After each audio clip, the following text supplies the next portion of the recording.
Hello, कैसे हैं आप सभी। पूरा उम्मीद और विश्वास है आप सभी स्वस्थ हैं, खुश हैं और अपनी परीक्षाओं की तैयारी जो है ज़बरदस्त तरीके से भी कर रहे हैं।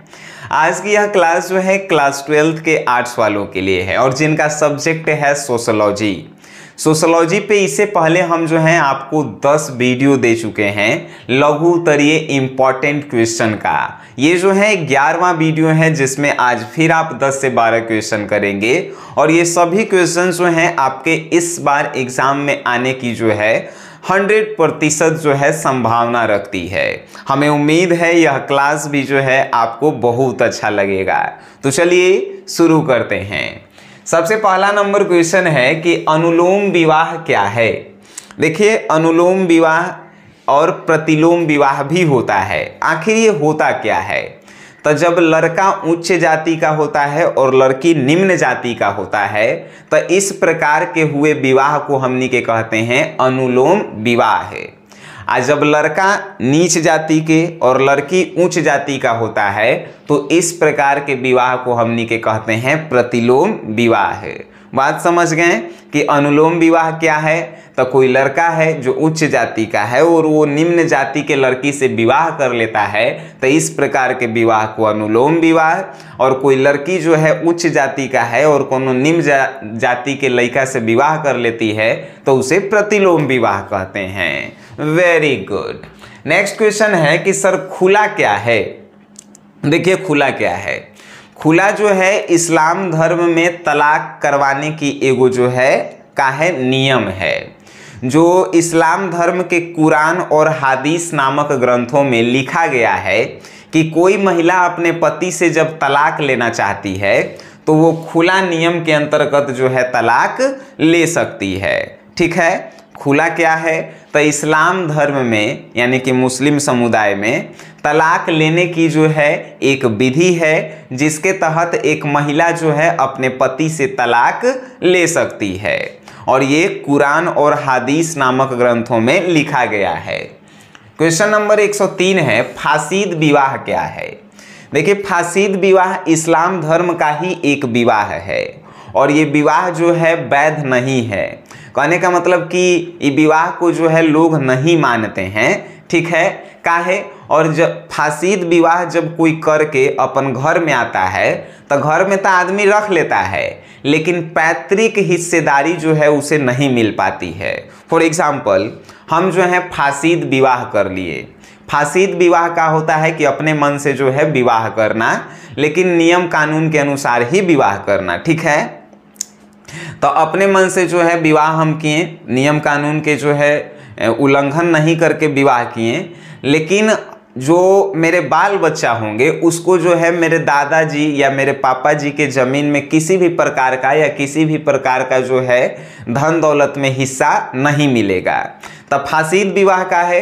तब फासीद विवाह जो है इस्लाम धर्म का एक विवाह होता है जिसमें जो है लड़के लड़की जो है अपने मन से जो है रीति रिवाज से शादी करते हैं, लेकिन फासीद विवाह जो होता है उसको पैतृक अधिकार नहीं मिलता है।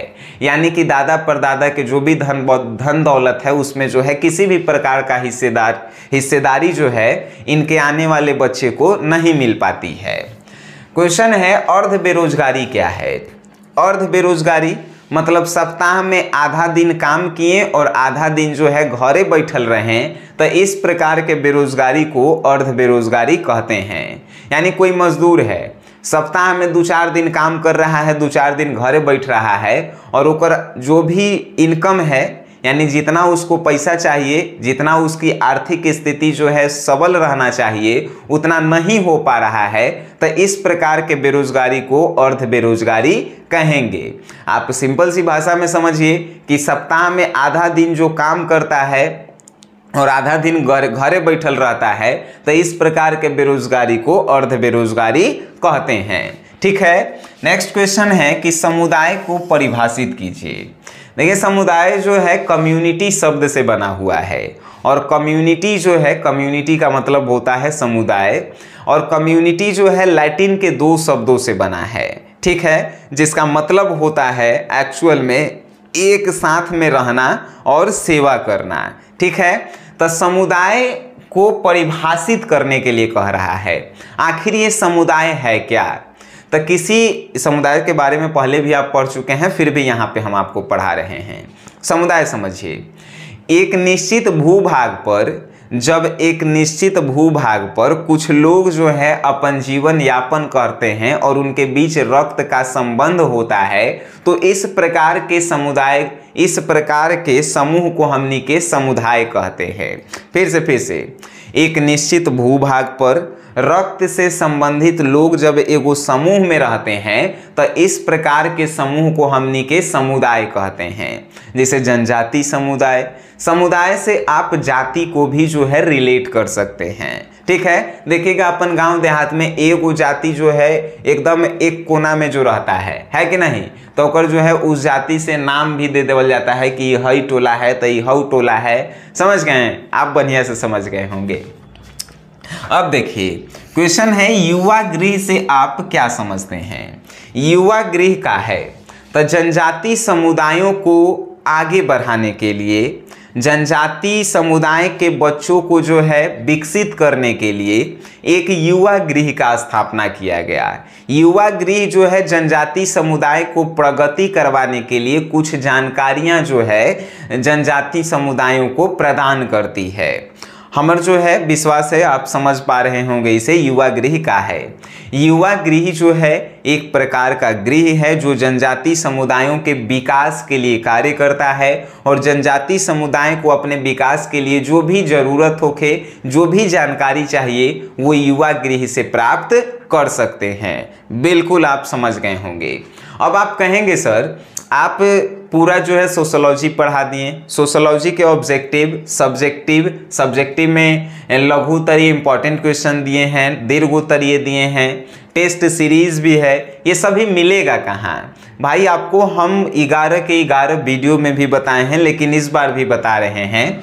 आपको जो है वो SGS क्लासेस ऐप को जो है डाउनलोड करना है। डिस्क्रिप्शन में जो है आपको लिंक दिया गया होगा और यहाँ पर जो है देखिए प्ले स्टोर से भी आप सर्च कर सकते हैं। आपको लगता है कि आप 8 सब्जेक्ट से हैं और आपका जो है अभी किसी भी सब्जेक्ट का तैयारी नहीं हुआ है, तो आप इसको ऐप को डाउनलोड करके और जाएंगे और क्रैश कोर्स आर्ट्स वाला जो है खरीदेंगे। क्रैश कोर्स आर्ट्स जो है 499 रुपये का है और जब ये आप खरीदेंगे तो आप जब पढ़ना शुरू कर देंगे तो आपको लगेगा कि नहीं सर अब की जो है 80% जो है आ जाएगा। तो अगर आप जो है मेरे ऊपर आपको जो है भरोसा है तो आप इस कोर्स को खरीदिए, नहीं भरोसा है मत खरीदिएगा। चलिए नेक्स्ट क्वेश्चन पे आते हैं। क्वेश्चन है, हरित क्रांति से आप क्या समझते हैं? देखिए हरित क्रांति जो है 1967-68 में जो है ये प्रकाश में आया। अब ये क्यों आया था 1967-68 में? तो ये जो है भारत के कृषि को ऊपर बढ़ाने के लिए आया था। ठीक है, भारत सरकार के तहत फसलों की आर्थिक वृद्धि, कहने का मतलब कि फसलों में वृद्धि करवाने के लिए नए किस्म के बीजों को बोना, नए नए मशीनों का उपयोग करना जिससे फसलों के उत्पादन में वृद्धि हो पाए, तो इसी प्रकार के क्रांति को जो है हरित क्रांति कहा गया। हरित क्रांति कहने का मतलब कि फसल के उपज को बढ़ाने के लिए नए नए किस्म के बीजों को बोना, नए नए मशीनों का उपयोग करना ही जो है क्रांति को लेके आया कृषि क्षेत्र में। इसी क्रांति को हमनी के कहते हैं हरित क्रांति। ठीक है, और ये 1967-68 में जो है शुरू हुआ था। नेक्स्ट है कि संविधान से आप क्या समझते हैं? तो देखिए आइए समझते हैं। संविधान जो है किसी भी देश को चलाने का जो है एक नियम होता है। ये लिखित रूप में भी होता है और मौखिक रूप में भी होता है। जैसे कि भारत को चलाने के लिए भारत का संविधान है, अमेरिका को चलाने के लिए अमेरिका का समाधान है। एक एग्जाम्पल से समझते हैं। हमनी के घर में जो है मान के चलिए जो भी 5-6 मेंबर जो भी आपके घर में हैं, तो आपके घर को चलाने के लिए आपके दादाजी जो है एगो नियम बनाए होंगे, चाहे आपके पापा जी बनाए होंगे, चाहे आपकी मम्मी जी बनाई होंगी। तो उसी प्रकार देश को चलाने के लिए एगो नियम बनाया जाता है, जिसे एगो किताब में लिख के रख दिया जाता है, जिसे हमनी के संविधान कहते हैं। बात समझ गए? बिल्कुल। नेक्स्ट है क्षेत्रवाद का क्या अर्थ है। क्षेत्रवाद का जो है बड़ी आसान अर्थ है, किसी भी देश का एगो छोटा सा भाग क्षेत्रवाद कहलाता है, जो अपने आर्थिक विकास और अपनी आर्थिक वृद्धि के लिए जो है लगातार प्रयास करते रहती है। जैसे आपका जो गांव है एगो क्षेत्र के अंतर्गत आता होगा और उस क्षेत्र का जो है एगो विधायक होते हैं, ठीक है। तो किसी भी देश का एक निश्चित भूभाग जो अपने विकास और अपने वृद्धि के लिए लगातार प्रयास करता है, सरकार की मदद भी करता है, उस क्षेत्र ही को ही हमनी के कहते हैं क्षेत्रवाद। ठीक है सर, वेरी गुड। नेक्स्ट है भूमंडलीकरण से आप क्या समझते हैं। आइए समझते हैं। भूमंडलीकरण या वैश्वीकरण, ये दोनों जो है एक है। अगर भूमंडलीकरण के जगह लिख देवे कि वैश्वीकरण से आप क्या समझते हैं तो घबराना नहीं है, आपको जो है आंसर बताना है। भूमंडलीकरण या वैश्वीकरण होता है कि संपूर्ण विश्व का आर्थिक व्यवस्था एक समान कर देना। कहने का मतलब, मान के चलिए कि हमनी के देश में जो है पेट्रोल के कमी है, तो दूसरे देश से पेट्रोल यहाँ पे आए और दूसरे देश में कुछ चीज़ के कमी है, जैसे मान के चलिए टमाटर के कमी है, तो हमनी के दूसरे देश में टमाटर पहुँचाए। लेन देन पे किसी भी प्रकार का कोई टैक्स ना लगे, तो इस प्रकार के व्यवस्था को हमनी के कहते हैं भूमंडलीकरण या वैश्वीकरण। आइए तनी आसान भाषा में समझते हैं। जब एक देश से दूसरे देश या दूसरे देश से पहले देश में सामान को ले जाने और ले जाने में किसी भी प्रकार का कोई एक्स्ट्रा टैक्स नहीं देना पड़ता है और सभी लोग आराम से जो है इन कार्यों को करते हैं, उसे ही हमनी के कहते हैं भूमंडलीकरण। यानी कि संपूर्ण विश्व की व्यवस्था को एक समान कर देना ही कहलाता है वैश्वीकरण या भूमंडलीकरण। ठीक है, भू मतलब जमीन होता है, मंडलीकरण मतलब कि एक समान होता है। तो पूरे विश्व की व्यवस्था को एक समान करना ही भूमंडलीकरण कहलाता है। नेक्स्ट है दलित आंदोलन से आप क्या समझते हैं। दलित आंदोलन यानी कि सबसे निम्न वर्ग के लोग जो हैं अपने विकास के लिए, अपने वृद्धि के लिए जब आंदोलन करते हैं तो इसी आंदोलन को कहा जाता है दलित आंदोलन। जैसे बोधिसत्व डॉक्टर भीमराव अंबेडकर ने अपने समुदाय को जो है आगे बढ़ाने के लिए एक आंदोलन किया था, वही आंदोलन जो है दलित आंदोलन पहला कहलाया था। ठीक है, यानी कि दलित आंदोलन की शुरुआत डॉक्टर भीमराव अंबेडकर जो है निम्न जाति के समूह के लोगों को जो है ऊपर उठाने के लिए किए थे। तो आप कह सकते हैं कि दलित आंदोलन से आप क्या समझते हैं, तो दलित जातियों के विकास वृद्धि के लिए जो आंदोलन किया जाता है उसी को हमनी के कहते हैं दलित आंदोलन। आप समझ गए होंगे। नेक्स्ट है दबाव समूह को परिभाषित करें। आखिर ये दबाव समूह है क्या। तो दबाव समूह, जब एक समूह सरकार पर दबाव बनाकर सरकार से कुछ काम करवाती है तो इस प्रकार के समूह को ही हमनी के कहते हैं दबाव समूह। फॉर एग्जाम्पल, हमनी के जो है बिहार में सरकार जो है नीतीश कुमार जी का है। अगर कोई अलग पार्टी जो है कोई काम करवाना चाहती है तो सरकार का जो है घेराव करेगी और कहेगी कि ये काम जो है कीजिए, तो सरकार पे दबाव पड़ेगा।